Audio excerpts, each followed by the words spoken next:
सबसे तीखे सवाल जिनका देना पड़ेगा जवाब। सामने बैठी शख्सियत का हर राज होगा बेपर्दा।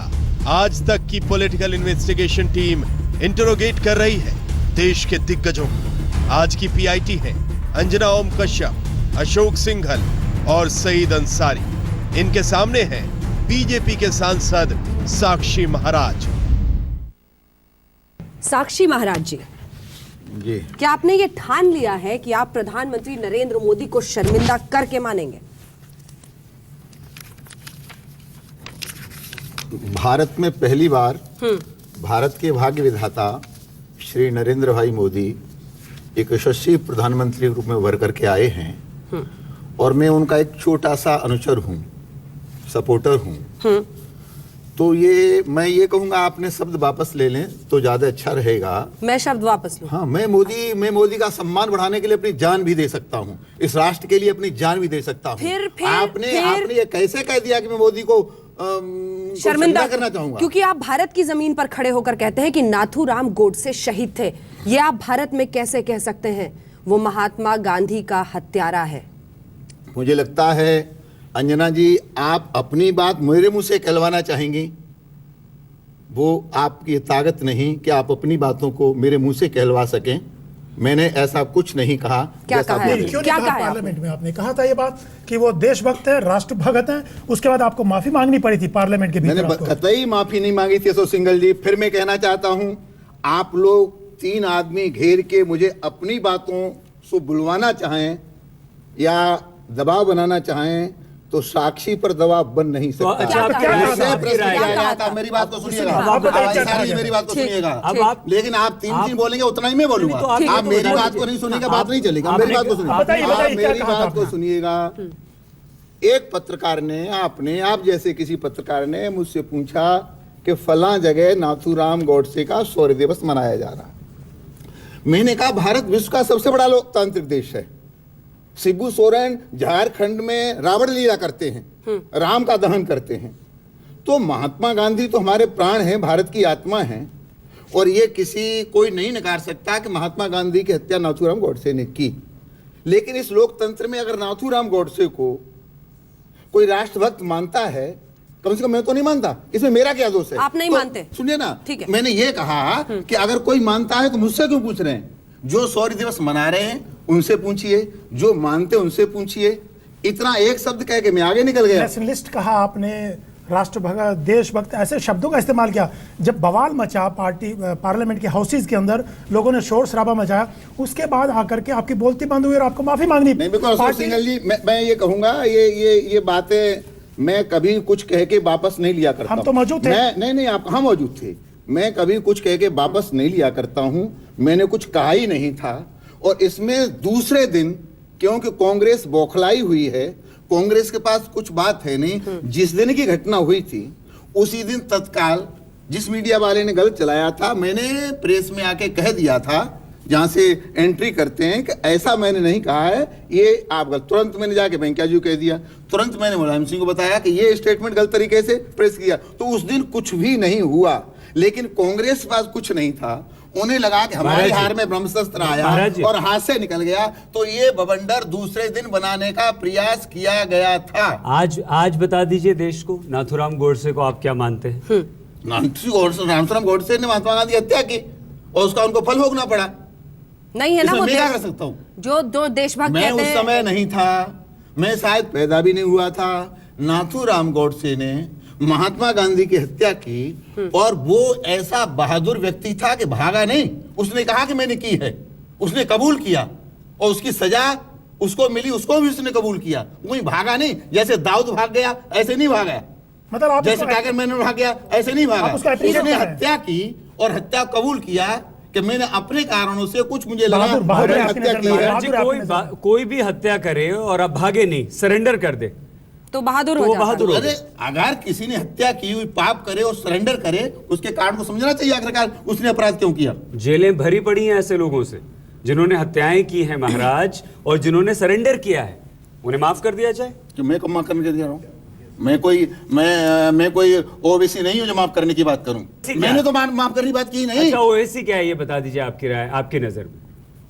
जो व्यक्ति राष्ट्र की मुख्य धारा से नहीं जुड़ा हुआ है वो इस राष्ट्र का हो ही नहीं सकता। ओबीसी हो, साक्षी महाराज हो, अंसारी हो, कश्यप हो, सिंघल हो, ये भारत का एक संविधान है और भारत के संविधान का तकाजा है कि जो भारत के संविधान को नहीं मान सकता वो भारत का विरोधी है। एक सेकंड, जिस देश की संसद में आप बैठते हैं वहीं पर ओवैसी भी बैठते हैं और उन्होंने कहा है कि ओरिजिनल सिन उन्होंने कहा है, चूंकि आपने याकूब मेमन के साथ साथ टाइगर मेमन का जिक्र किया, दाऊद इब्राहिम का किया, उन्होंने कहा है अयोध्या वो पहला गुनाह था श्री कृष्णा कमीशन की रिपोर्ट की वजह से जिसके बाद से 1993 के धमाके हुए। उसका यह कहना है कि उनको आज तक क्यों नहीं सजा हुई। उस केस में आप भी हैं, आपका भी ना, आप अक्यूज्ड हैं उसमें। क्यों बच गए आप लोग? क्यों आप सब क्यों बचते हैं? मैं ये कहना चाहता हूं कि संसद में ओबीसी भी बैठते हैं, संसद में भी बैठता हूं, और अंजना जी संसद में वो भी बैठे थे जो तिहाड़ जेल में चले गए थे। तो संसद में कोई बचने का तरीका नहीं है। संसद में वो भी बैठे थे जो तिहाड़ जेल चले गए थे, और जो जाने वाले हैं वो भी। 1 महीना तो आपको भी रहना पड़ा। मुझे एक दिन भी नहीं रहना पड़ा। जाने बात करती हैं आप, जाने वाले एक दिन भी नहीं रहना पड़ा, एक दिन भी। आप कह रहे हैं कि जाने वाले हैं तिहाड़ में, कौन जाने वाले हैं? जो अपराध करेगा उसे तिहाड़ में जाना पड़ेगा। तो आप कह रहे हैं पाकिस्तान चले जाना चाहिए। किसको? जनता ने चुन के ओवैसी को भेजा और ओबीसी को छोड़िए, आपने कहा मैं पाकिस्तान जाना चाहिए व्यक्तिगत रूप से नहीं, जो भारतीय संविधान में विश्वास नहीं रखते हैं, न्यायपालिका में विश्वास नहीं रखते हैं, जो पार्लियामेंट में गोपनीयता की शपथ लेने के बाद और फिर वादा खिलाफी करते हैं, ऐसे लोगों को क्या लेने देना हिंदुस्तान? पहला गुनाह का जो वो जिक्र कर रहे हैं उस पर क्या जवाब है? उसमें इतना कहना चाहिए, वो कहाँ का गुनाह? मैं पहले ओबीसी से और से पूछना चाहता हूं, बाबर उनका बाप था क्या? राम हमारे बाप थे, राम मर्यादा पुरुषोत्तम थे, अयोध्या राम की है, बाबर की नहीं है। बाबर आक्रांता था। ओबीसी बताए कि बाबर से ओबीसी का क्या रिश्ता है, तो और हिंदुस्तान के मुसलमानों का ओबीसी से क्या रिश्ता है? हमने कोई मस्जिद नहीं तोड़ी, हमारे प्रभु श्री राम का जन्म वहां हुआ, प्रभु श्री राम का मंदिर था, हमारा मंदिर जीर्ण शीर्ण था, उस जीर्ण शीर्ण मंदिर को हमने भव्य बनाने का एक प्रयास किया था, हमने किसी की मस्जिद नहीं तोड़ी। तो इस देश के कानून को आप अपने हाथ में ले लेंगे, आप कहेंगे वो उसका बाप है, ये इसका बाप है, ये इसका बेटा है, सब अब साक्षी महाराज तय करेंगे। इंदिरा जी बिल्कुल आप सही नहीं समझ पा रही हैं। मेरा कहना यह है कि कानून को जो पालन नहीं करता है उसके खिलाफ कार्रवाई होनी चाहिए। जो भारत के संविधान को नहीं मानते, अगर सुप्रीम कोर्ट को यह लगे कि साक्षी महाराज कानून का उल्लंघन करते हैं तो मैं उसका सामना करने के लिए तैयार, मेरे खिलाफ एफआईआर दर्ज होनी चाहिए। अगर सुप्रीम कोर्ट को ये लगे कि मैं आतंकवादियों को संरक्षण कर रहा हूं, या मैं कुछ ऐसा करने जा रहा हूं, या कुछ ऐसा कर रहा हूं जिसके कारण देश टूट सकता है, तो मैं इसके लिए तैयार हूं। मैं इसके लिए एक भी कन्विक्शन नहीं हुआ है। वो विवादित ढांचा टूटा, उसके बाद इतने लोगों की जान गई, एक भी व्यक्ति को कन्विक्शन नहीं हुआ है। काहे का होगा? किसी ने हत्या की क्या? हम कह रहे हैं कि हमारा अयोध्या प्रभु श्री राम का घर है, हमने मक्का नहीं मांगा था, हमने मदीना नहीं मांगा था, हमने ये कोई दिल्ली की मस्जिद नहीं मांगी थी। हमारा तो अयोध्या प्रभु श्री राम का मंदिर अयोध्या है। अयोध्या नहीं है तो हमें बताइए क्या मक्का में हम पैदा हुए थे? भूमिका क्या थी आपकी जब आप इतना जोर शोर से इस पर बोल रहे हैं? तो आज बता दीजिए देश को क्या किया था, आप भी तोड़ने में शामिल? क्या भूमिका किया था? वो तो हम उलझे में ही उसमें। हाँ। और हम सौभाग्यशाली हैं। बताइए सर, कि क्या किया था? भारत के माथे पर लगे हुए कलंक को मिटाने का हमने काम किया। क्या था? आपकी भूमिका क्या थी? मेरी भूमिका साक्षी था, देख रहा था जो हो रहा था, उसे देख रहा था। उसे देख रहे थे। करने वाले कौन थे महाराज? तोड़ने वाले कौन थे? कोट कोट हिंदुओं के हृदय के आराध्य देव हैं भगवान श्री राम। उस समय कांग्रेस के भी आ गए थे वहाँ। ठीक है, वो लोग वहाँ सपा के भी आ गए थे, वहाँ बसपा के। सबसे अग्रणी भूमिका कांग्रेस के नरसिंह राव के गुरु विश्वेश तीर्थ जी महाराज की थी। उडुपी के शंकराचार्य और नरसिंह राव के गुरु। कांग्रेस का शासन था, अगर कांग्रेस न चाहती तो कहीं टूट जाता। तो मेरा कहना है इसमें कांग्रेस की भी मिली भगत थी। वहां पर शिलान्यास किसने कराया? मैंने कराया था क्या? किस लिए कराया था शिलान्यास? अगर कांग्रेस के राजीव गांधी ने अंसारी साहब शिलान्यास कराया था तो आप कम से कम अपने समुदाय के लोगों को समझाइए कि राजीव गांधी ने वहां शिलान्यास क्यों कराया था।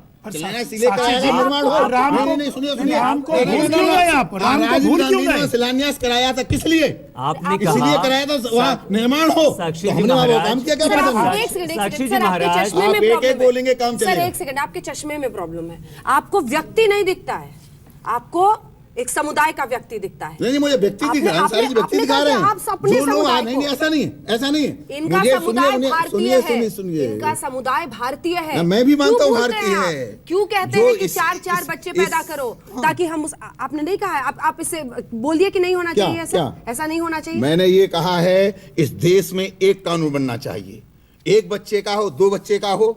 इस देश में एक कानून नहीं चलेगा। हम एक बच्चा करेंगे, आप 40 करेंगे, ये कैसे चलेगा देश में? ये बिल्कुल नहीं चलेगा इस देश में। आप मुझे दबाना चाहती है क्या? बिल्कुल कुछ नहीं मैंने कहा। मैंने ठीक कहा, अगर हिम्मत हो कांग्रेस में, अगर हिम्मत हो विरोधियों में, तो आए लोकसभा में, बनाए कड़े बीजेपी सरकार है ना, बनाए हम तैयार है मैडम। कांग्रेस हाउस चलने ही नहीं देती, वो प्रस्ताव लाते हैं, हम सर्वसम्मति से, हम सर्वसम्मति से पास कराएंगे इसको।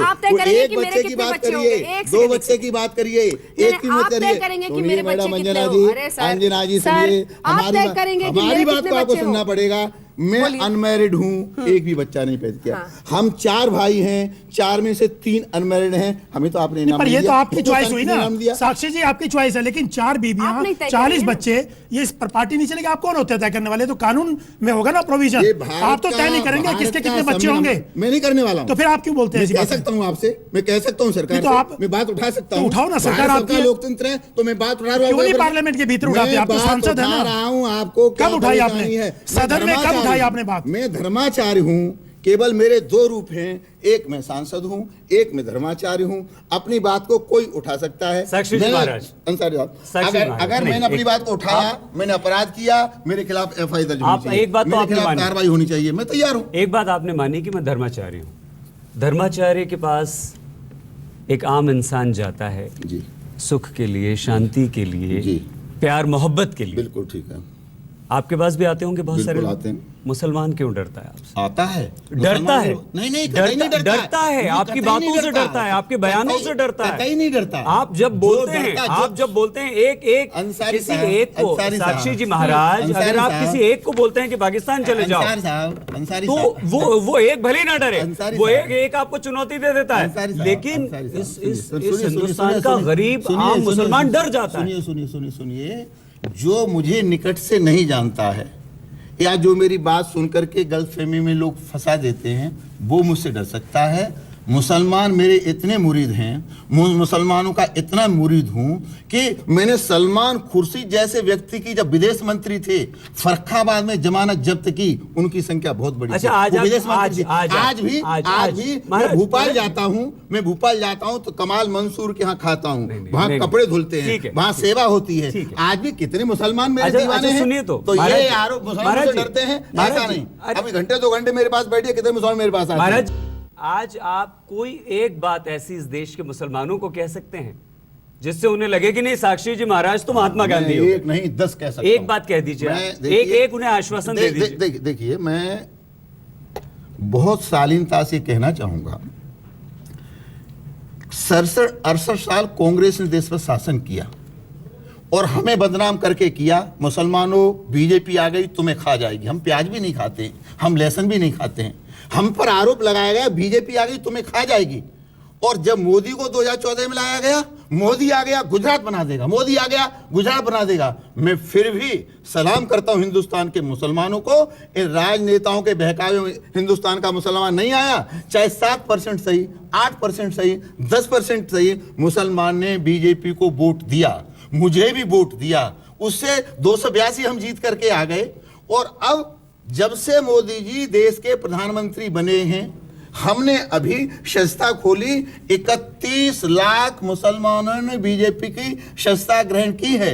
धीरे धीरे मुसलमान ये समझता जा रहा है कि जितना हमारा विकास, जितना हमारा सम्मान मोदी के शासन में हो सकता है, इतना कहीं नहीं हो सकता। इसलिए सारे राजनीतिक दल बौखला गए हैं और मीडिया वालों को तो भगवान बचाए, पता नहीं मीडिया वालों क्या हो गया है। मुसलमान पाकिस्तान चले जाओ, वो जो भारत के संविधान में विश्वास नहीं रखता, वो जो आतंकवादियों की सहायता करता है, जो हिंदुस्तान में आतंकवाद फैलाना चाहता है, जो यहाँ के मासूमों की हत्या कराने वालों का सम्मान करता है, ऐसे व्यक्ति के लिए हिंदुस्तान नहीं है।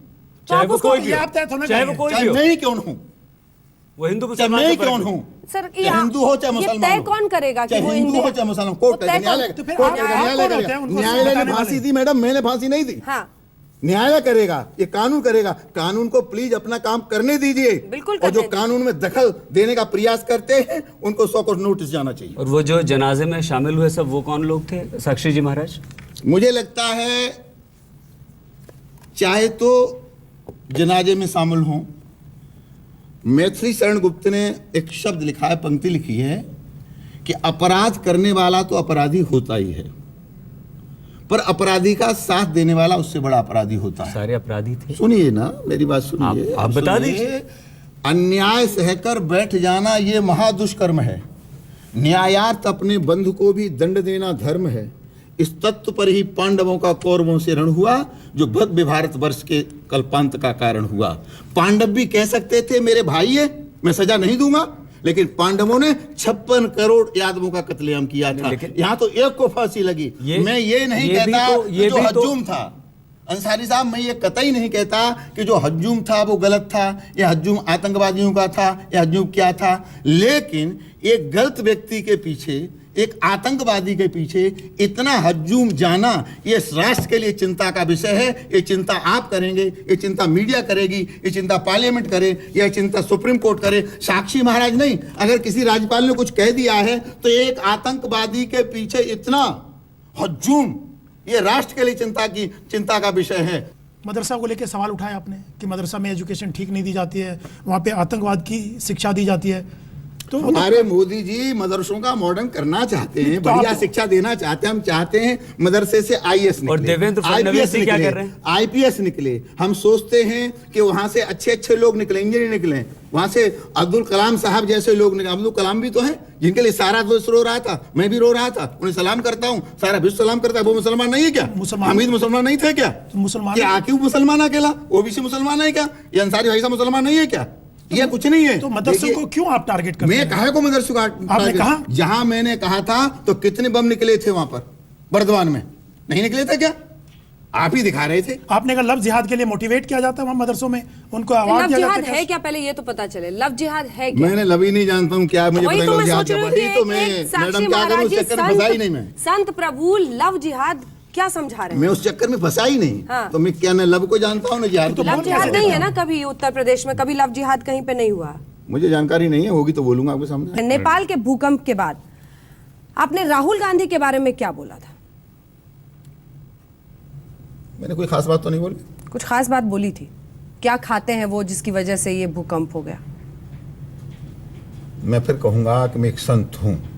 अगर कोई शराब पी करके मेरे पास आएगा तो मैं उसे आशीर्वाद नहीं दूंगा, मैं उससे नाराज हो जाऊंगा। आपने कहा था कि वो गाय का मांस के दरबार में अगर कोई गाय का मांस खाने वाला जाएगा, शराब पीने वाला जाएगा, चरित्र जाएगा, तो वहां आशीर्वाद नहीं मिल सकता, वो नाराज हो जाएगा। आपको हिचकिचाहट हो रही है तो मैं बता देती हूं। आपने कहा था कि गाय का मांस खाकर गए थे वहां पर केदारनाथ, वो बात को दोहरा चुका। कहां हिचकिचाहट मैडम? क्यों? पता नहीं आपको क्या हो गया। मैं कह रहा हूं कि मेरे पास अगर कोई शराब पी के आए, मांस खा के आए, मेरे पास सिगरेट पी के आता, मैं कहता भैया मुंह धो क्या, मेरा सिर में दर्द होने लगेगा। तो भगवान शंकर आस्तों से अवडरदानी है, वहां कोई शराबी चला जाए, कहाँ मांसाहारी चला जाए, और वो गाय तो बैल तो उनकी सवारी है, उसको ही काट के खाने वाला चला जाए तो खुश होंगे क्या? इतनी तो बड़ी आपदा को, भगवान शंकर इतनी बड़ी आपदा को आपने इतना छोटा बना दिया कि राहुल गांधी गाय का मांस खाते हैं इसलिए ये आपदा। कितने लोग मरे? इसलिए नहीं, केवल इसलिए नहीं। हाँ।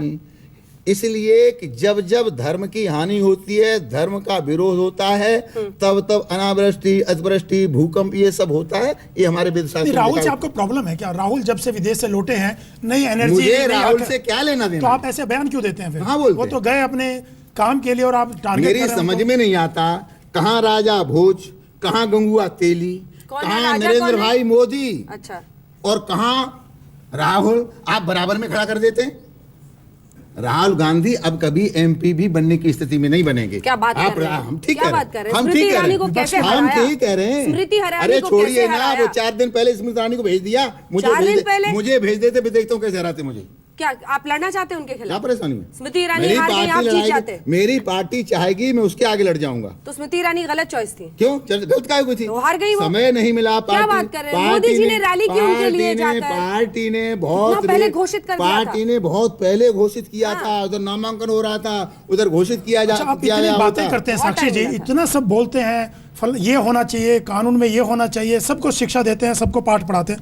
श्रीनगर में ISIS और पाकिस्तान के झंडे फहराए जाते हैं। आपके सहयोगियों की सरकार, आपकी पार्टी और PDP की सरकार प्रसाद बांटी है।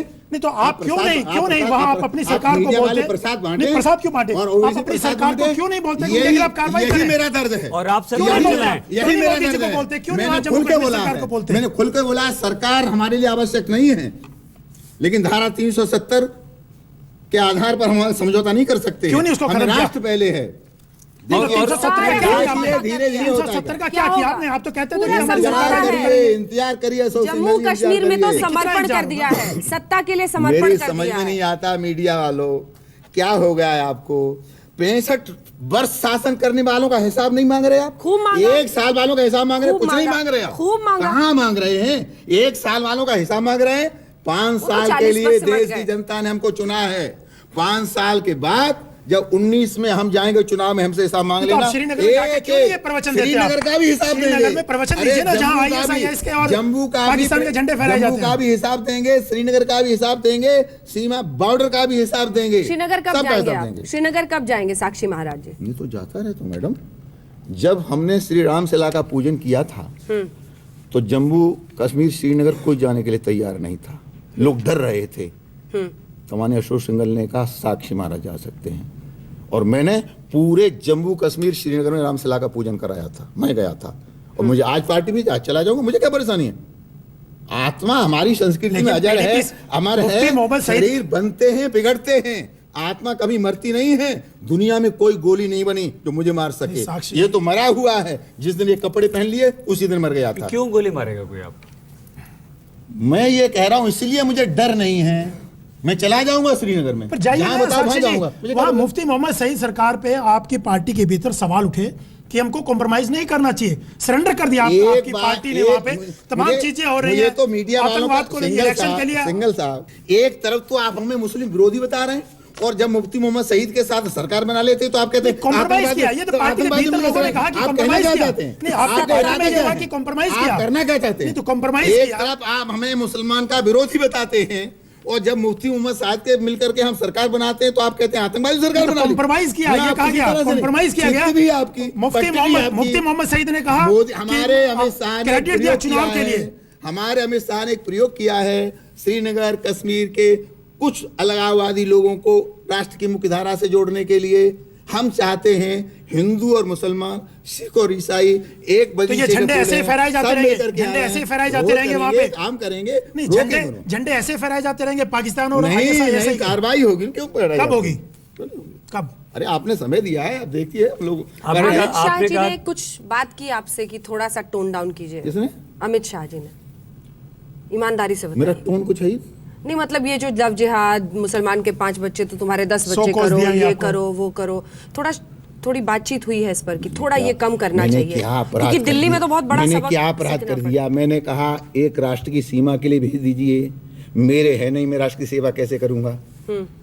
मैंने कहा एक संघ अनमेरिड रहता है उसमें लगा दीजिए, अपने माँ बाप की सेवा के लिए लगाइए, क्या परेशानी है? सर आप तय करेंगे कि क्या हो गया अंजना जी, क्या हो गया आपको?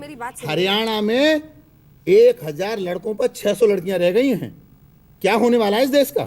तो कैसे भला होगा? सारी सामाजिक व्यवस्था खराब होने वाली है। हमारे मोदी जी को कुरुक्षेत्र से आंदोलन खड़ा करना पड़ा, बेटी बचाओ बेटी पढ़ाओ। तो बेटी पैदा नहीं होगी तो बचेगी कैसे, पढ़ेगी कैसे? इसलिए वो इतना। आप बोलते बहुत अच्छा है सर, लेकिन सवाल सुन लीजिए। आपको लगता है कि इस देश की महिलाएं बच्चे पैदा करने की मशीन है? 4 पैदा कर दो, 5 कर दो सरहद के लिए, उनको आगे बढ़ना नहीं है, उनको अपनी नौकरी नहीं करनी है। कितना आप ऐसा है, हमें ये नहीं लगता, हमें नहीं लगता ये जो लोग औरत को बच्चे पैदा करने की मशीन समझते हैं, पैर की जूती समझते हैं, आप उनसे बात करिए, हमसे मत करिए। हमारे लिए तो हमारे लिए माताएं देवी हैं, हमको प्रणाम करते हैं, हम उस संस्कृति के लोग हैं। यत्र नार्यस्तु पूज्यन्ते रमन्ते तत्र देवता। हमारी बहन है, हमारी बुआ है, हमारी माँ है। बच्चा पैदा करने की मशीन कहीं किसी संप्रदाय में, किसी मजहब में बंदा और बच्चा पैदा करने की मशीन होगी, पैर की जूती होगी, लेकिन हमारे यहाँ बच्चा पैदा करने की मशीन नहीं है। ममता की मूर्ति है माँ, प्रेम की मूर्ति है माँ। उसको कितने बच्चे पैदा करने चाहिए? तो आप ही तो तय कह रहे हैं कि इतने 4 बच्चे पैदा करें, 1 करें, आप ही तो कह रहे हैं ना करना चाहिए। आप कौन होते हैं तय करने वाले? उनको तय करने दीजिए। जिस कार्यक्रम में मैं बोला था वो कार्यक्रम विशुद्ध रूप से धार्मिक था, वो राजनीतिक नहीं था। और उसमें अधिकांश कम से कम 2 दर्जन वो लोग थे जिनके एक एक बच्चा था, अरबपति खरबपति लोग हैं, आप चाहें तो 2-4 का मैं नाम बता सकता हूं। और एक्सीडेंट में उनके बेटे खत्म हो गए, किसी का एक्सीडेंट किसी बीमारी में। तो अगर मैं वहां पर अपने शिष्यों को कोई बात समझा रहा हूं, अगर 2 पैदा किए होते तो रोना नहीं पड़ता, मैं क्या करूं, मैं कहां से दे दूं बच्चा। जैसे हमारे अरुण कुमार गुटगुटिया हैं, अरबपति खरबपति आदमी हैं, मारवाड़ी हैं, एक बेटा था खत्म हो गया। अब इसमें मैं क्या कर सकता हूं। तो अगर ऐसे लोगों को मैंने समझाया और अकेला बच्चा तो डिप्रेशन में भी रहेगा, क्या करेगा, दीवार में से मारेगा क्या। तो धार्मिक धर्माचार्य होने के कारण अगर मैंने अपने शिष्यों को अपने शिष्यों को, अब हम 4 ना होते यहाँ तो दीवार में से मारते क्या। और संयोग है 4 बैठे तो मुझे लगता है 4 वाली बात ठीक है। साक्षी जी महाराज, अभी 4 न बैठे होते तो मैं दीवार से मारता। आपका कोई उद्देश्य ये नहीं था कहने का कि मुसलमानों से ज्यादा हमारी ना कतई नहीं, या मुसलमानों की जनसंख्या मुसलमानों की बराबरी करना ही नहीं चाहते।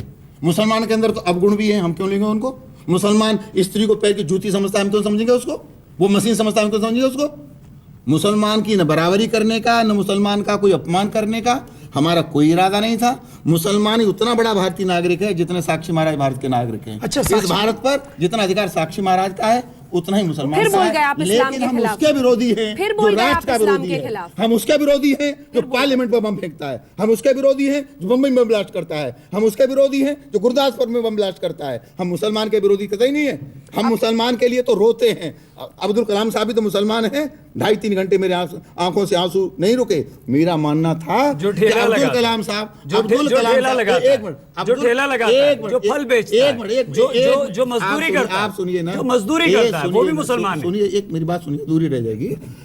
अब्दुल कलाम साहब की मृत्यु देखकर मैं 2 कारणों से रोया। एक तो वो राष्ट्र के रत्न थे, भारत रत्न। दूसरा इसलिए हम योगी धर्माचार्य हैं। साधु सन्यासियों को भी, योगियों को भी ऐसी मृत्यु नहीं मिल सकती जितनी बढ़िया मृत्यु अब्दुल कलाम साहब को मिली। ऐसा योग भी प्राप्त नहीं कर सकते। उनका जो कर्म था, धर्म था, तो इसलिए मैंने उनके चरणों में प्रणाम किया है। भगवान ऐसी मृत्यु सबको प्रदान करे। मैं तो कहूंगा महान योगी थे इतना, तो उनके लिए सारा देश हो रहा। अशोक सिंघल जी एक अब्दुल कलाम साहब हैं जिनके लिए सारा विश्व रो रहा है, और एक याकूब मेनन था जिसको लोग गालियां दे रहे थे, फांसी की बात कर रहे थे। एक ही दिन दोनों के दोनों खाके सुपुर्द हुए, दोनों के दोनों। तो एक वो भी तो मुसलमान थे, सारा देश रो रहा था, तो वो सलामी दी जा रही थी, और एक वो भी मुसलमान था। तो मामला मुसलमान का नहीं है, हिंदू का नहीं है, मामला इस राष्ट्र का है, मामला इस देश का है। ओवैसी बंधुओं के बारे में इसलिए जी ओवैसी बंधुओं के बारे में आपका क्या कहना है? असदुद्दीन है, अकबरुद्दीन है, उनके बारे में क्या कहना है? वो भी आपकी तरह आग उगलते हैं। ओवैसी ये कहे कि मोदी जी 15 मिनट के लिए पुलिस हटा लो, हम 100 करोड़ हिंदुओं को 2 मिनट में काट डालेंगे। जो ओवैसी कभी राष्ट्र की बात ही नहीं करे, केवल राष्ट्र के तोड़ने की बात करे, आतंकवादी समर्थन की बात करे, उनके बारे में आप लोग कहें तो ज्यादा अच्छा है। मैं क्या कह सकता हूँ, विश्लेषण आप करें। आप उनके खिलाफ कुछ नहीं बोलेंगे? क्या बोलेंगे? हमारे खिलाफ बोलेंगे तो बोलेंगे, एक्शन का रिएक्शन होता ही है।